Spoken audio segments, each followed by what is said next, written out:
Welcome to Crime Time News and Entertainment with a Buzz. The first thing that is popping in the news, it seems as if them over the Jamaica Olympic team specifically, the track and field team specifically, our top athletes in the 100 meter and 200 meter.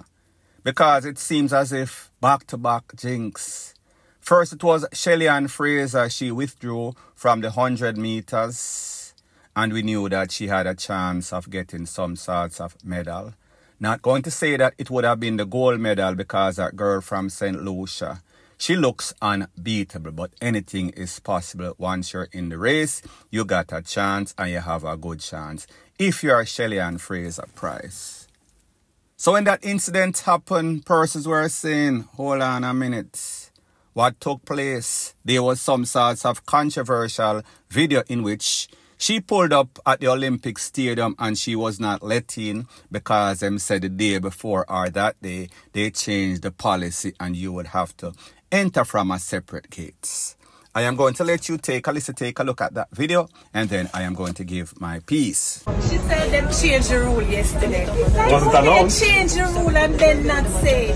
So you're asking all the athletes who, for whatever reason, don't stay in the village, them can't come through the gate. We came through this gate yesterday and went through security and was okay. The man said we can't go, we have to go all the way up where everybody else that come back down yesterday.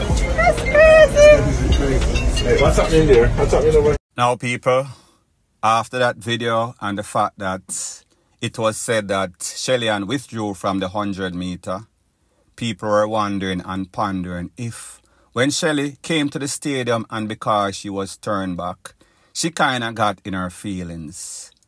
When I listened to that, knowing the type of person that Shelly-Ann is, I said to myself, no, Shelly is the calm type of person. She's not a hothead. So more than likely, that could have not been the reason. But you and I know when it comes to social media, the lie is always more entertaining. So them say, Shelly pull up and them never want to let her in. So she take back her bag and she stepped and she left the stadium.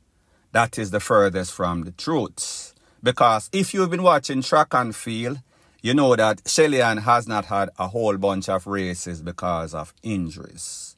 So it seems as if those injuries reoccurred when she was training or practicing for that race. So therefore, I guess she felt something and she did not want to take the chances. She was not going to be penny wise and pound foolish with her career. So therefore, she withdrew. Now, after that incident, people in the media, international media, are saying Shelly-Ann should sue the stadium, sue the Olympic Committee. People take a look to what persons have to say, and then I'll give my piece. Calm there, if that is confirming what we are sort of seeing it to be potentially true, what would you have to say about that? Someone's in trouble there. Rules are rules, and the rules apparently changed overnight, but no one informed the Jamaican team. What the problem is, Shelly-Ann Fraser Price isn't staying with the team for whatever reason. She's out of the Olympic Village. That means she can't come in on the team bus. And as she said, through the rounds, she got a taxi or other transport, got to the warm-up track, was allowed in. They've changed the rules overnight. Now, we're not talking, and it doesn't really matter the standard of athlete, to be honest. Everyone should be treated the same. But you are talking about an athlete who is literally the queen of the track. She has medalled at every single major championships since 2004. So this is going to cause a big upset. This is someone, heads are going to roll here. And you know, it's not just heads are going to roll, not just the head of the person who didn't let her in, but this is going to go to the very top of the IOC and the French authorities as well, who've organised this Olympics, because there is no way that that should be allowed to happen. They can't let it go, and unfortunately it's a minefield. And listen, I'm no lawyer, but you're talking about someone, as I said, who is globally decorated, and this is her last Olympic Games. Now, all of a sudden you could go in, you didn't let me run, this is a loss of earnings, I potentially could have been going for another Olympic gold medal, and rightly so, she would have. What does she do now? So people, like I said, that person did that interview with the knowledge that that person probably had at the time, not knowing that the reason why she did not withdraw is not because they did not want to let her through that gate and told her to go to a further gates. It was actually injuries. However, as a top athlete as Shelly-Ann Fraser Price, as the face in athletics for the female side in a sprint, call her the queen of sprint. You would have thought that everybody would have known, say, nah man, this is Shelly-Ann Fraser. However, people, when it comes to other country, the rules apply across the board. So therefore, if them tell the security, listen, not letting nobody in, that means that you are not going to be let in. Whether you are Shelly-Ann Fraser, whether you can't even make the heats, whether you are the Issa, whether you're brown, whether you're rich, whether you're poor, nobody now let in because that is the way their culture is. So therefore, they must stick to what they were told. That person at the gate is not the Olympic Committee or IOC, whatever them name. So therefore, it was their job, their responsibility to tell the athletes and the countries, including Shelly-Ann, that listen, we used to let you in at the gate yesterday, but today, something changed. You have to go on at the next one. So therefore, like I said, they should have informed her. However, in my estimation, I am no sort of lawyer, especially when it comes to track and field.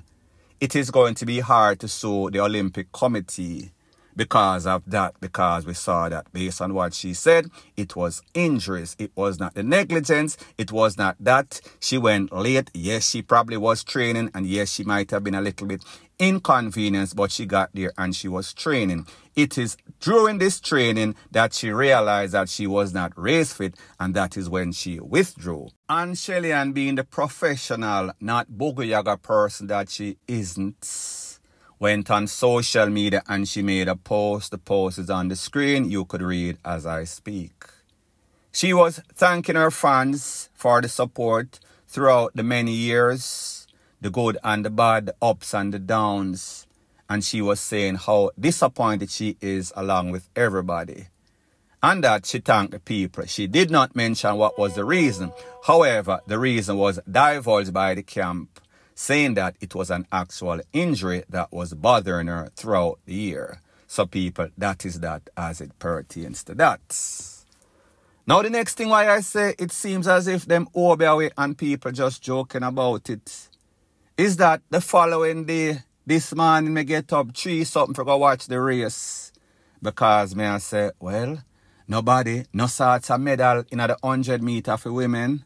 The 200 meter, people are going to be DEADING. Only to be disappointed again when I saw Sherika's race or heat and I realized that she did not start, she did not show up. She was supposed to be in lane 4. Talk about disappointment, talk about being ticked off, especially when you have to get up 3, 4 o'clock in the morning to watch the race as a supporter of the Jamaican and track and field on a whole. The next thing that I want to speak about is the predictions of specifically Sports Illustrated when it said that the USA is going to sweep the sprints, meaning everything, meaning 100 meter, meaning 200 meter, meaning 400 meter, meaning 4x100 meter, meaning 4x400 meter, man and woman, and then the mix. People, we see that they are 0 for 2. What 0 for 2 is mean? In 2 opportunities when they said that they were going to sweep, they lost. We saw that Julian Alfred won the women's 100 meter, beating Shakira Richards, wherever she name. And we saw that a race in which they were the favorite, meaning the mixed 4x4 relays, that mean men and women. Men run 2 leg, women run 2 leg. We saw that they were surprisingly beaten after them set the world record in the heats. The Netherlands run them down on the last round, the last person. Run them down from about 20 meters, run them down and shut them down. Beat them surprisingly, had the whole stadium roaring. Moral of the story is this: when you talk, when you come out and pull out that big check, make sure when you sign it, it does not bounce when it go at the bank. Some just say nothing in life is guaranteed with the exception of DEATH and also taxes.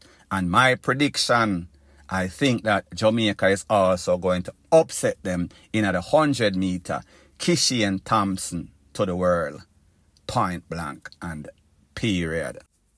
So the next thing that is popping in the news, it is called DEAD left legacy went woefully wrong for the person Alicia Rose, 45-year-old, that lives in St. Anne but is from St. Catherine, has a property or was fighting over a property in a St. Andrew in the Kingston area.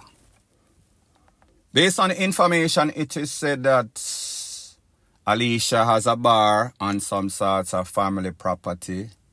It in at the front. At the back, there's a 3-bedroom house. Belongs to nobody. The mother or granny passed away and left it, but she did not leave any sorts of will.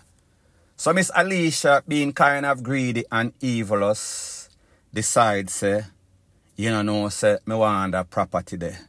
The property there can bring me some money, me can get rent, me can get everything. However, my brother is in there. My brother who was actually there before me come to the conclusion, say me want the property. All sorts of argument with the brother, find all sorts of excuse to get the brother out, but the brother was stubborn like nappy head. So she decided that, alright, me have this bar, me have a tenant where I rent the bar, me have a tenant in the house, me I go make this tenant, me I go talk to this tenant and come up with some sorts of conspiracy, some sorts of plot to get out my brother. Apparently this tenant was not making enough money, was not gainfully employed, so the tenant was kind of desperate. The tenant tell her, say, alright, me do it. The sister that tried to take with the brother, Alicia Rose, offered 60 grand.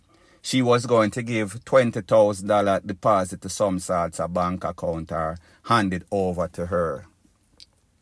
This was in December, not this year, December though, just to give the timeline. It is said after she gave the deposit, she spoke to the tenant that run the bar and tell the tenant, say, well, you can't get somebody because it seems as if the tenant, the barmaid, did not have them kind of KILLER instincts in her. But she wanted the free rent and she was probably a little back on the rents. So she said, alright, here what me have a customer, me go mention it to the customer and see if the customer is as desperate as me. Mention to the customer agreed 60,000, like me say. She get 20,000 before. Rose gave her an additional $20,000. The hit was supposed to be in January. So therefore them start talk in December. It never get done it never get done in January. So Miss Rose became patient. She wanted her brother out and she wanted the house. Come January, when she give her the 20,000 to get the person that was going to actually do it, she realized, she see the brother still a walk around the house. And she said, how comes like that JPS commercial? How comes him not gone? She start to get impatient, start to cuss the lady, send her all sorts of texts. It was these texts that would come back and haunt her. January come, the same thing. She start bad up the tenant. Well, me give you 20 and the next 20. And you still not get the job done, you have to go leave the premises, you have to go leave the bar because you're not keeping up your end of the deal. That was when the tenant and the person that she was supposed to contract that did not take that 20,000 decided that they were going to go to the POPO and report it. Needless to say, she was officially charged. On or about March, so December, then January, March, the brother that was supposed to be the victim, heard the full story. It is said when him couldn't believe it. He also went to the POPO station and make some sort of reports and kind of seal up the charges against his sister. The brother said to himself, but hold on a minute, before she even think about this house in question, 3-bedroom house, me did already live there. She did operate the bar, so how come she have all these plans? But me never surprised because at one time she take out my furniture them. Me have to go at the power station. When me go at the power station, appear kind of contention between she and myself. She even run me down with some sorts of machete before. But me understand she kind of violent, but me never know she would have taken it to the fullest extent and plot for take me away. The brother said that he took it to the Lord in a Jerry and Nephew and Bob Marley. He have to drink and smoke because he couldn't believe it. He saw his life flashing in front of him. Fast forward the other day, the case go to court and she was sentenced. Her lawyer, presumptuous, wanted the judge to give her a non-custodial sentence, meaning say she not gonna lock up in any sorts of jail. However, the prosecution object and said, listen, this is a very serious crime. This is a crime in which a sister is trying to get rid of the brother. The only reason why the brother is still alive is because those persons were not able or did not do it. The prosecution told the judge or requested of the judge that the system should send a strong message as a deterrent to any other persons. Yes, this man lived, but he could have easily been gone. The lawyer for the defendant, Mrs. Rose, said that she's a quiet person. She don't have any priors. She never bother anybody. She has trouble, all sorts of things, because she's always in some sorts of discrepancy with the family members, including the brother. So therefore, them push her, them initiate her ignorance. The judge did not agree that she was supposed to get a custodial sentence and even worse. The judge did not agree that she should be spared. She was given 6.5 years sentence. Now, people, like me say, it seems as if Jamaica judges are throw some sorts of sympathy party. Because had this been in America, there would be no sorts of sympathy. There would be no sorts of lenience. Whether the end result was different and the brother lived or the brother died. That sister would have got the sentence the same or just about, especially the fact that she actually took it to trial, especially when she wasted the court's time and resources and knew that there were witnesses, meaning the tenant, meaning the tenant's customer, meaning the brother. So this was a slam dunk case. However, because of her darkness and ignorance, this is what we call fully dunce and fully fool. Because you are going to contact somebody and offer $60,000. Now, people, I am no brain surgeon.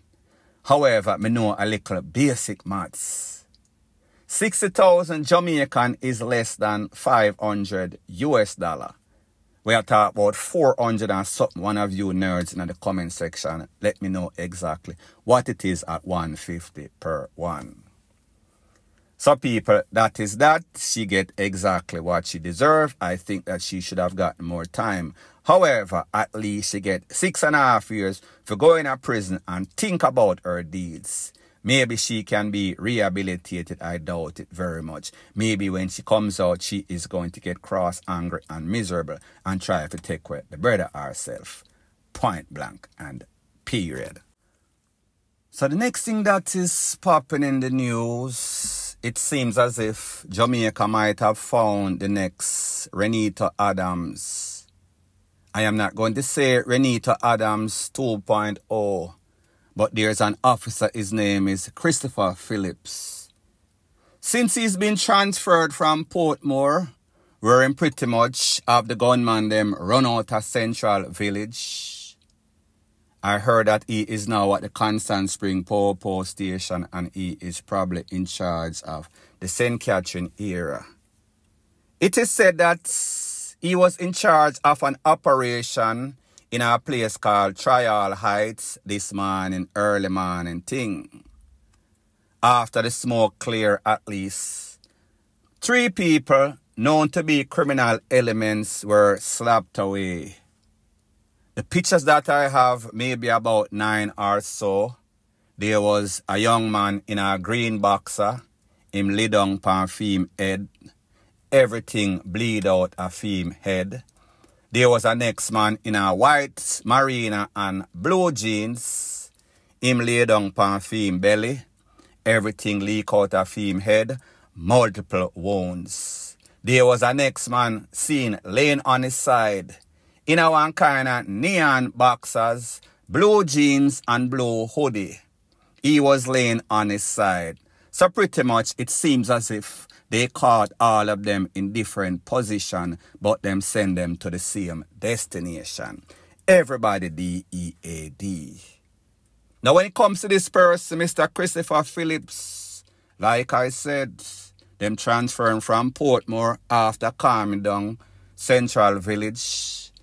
I think that he was transferred to the St. Catherine North. He went to a place called Linstead maybe a couple of weeks ago and he took out a couple other dopey bats. So based on what we've seen in the past, we can come to the logical conclusion that this man is on some sorts of dopey bat flying mission. 2 for 2 against the bats, 2 for 2 for the Popo, Linstead, 3 of them, and then again Trial. That is close to Spanish, that is in Spanish Town, just before you get to that bridge, just before that hospital, I think, don't quote me. So the moral of the story is that that's good news for Jamaica, good news for the Popo, bad news for the bad guys, the dopey bats. They are way, way behind in the L column, point blank and period. So anyways, people, thanks once again for checking out my video. If you appreciate videos like these, please show your appreciation by liking, commenting, sharing and subscribing to my channel. That is how YouTube promotes videos like these to like-minded, sensible persons like yourself. And last but not least, please subscribe to my next channel. It is called Jamaica Dancehall Source. I'll be pinning the link to that channel in the description of this video. Bless up.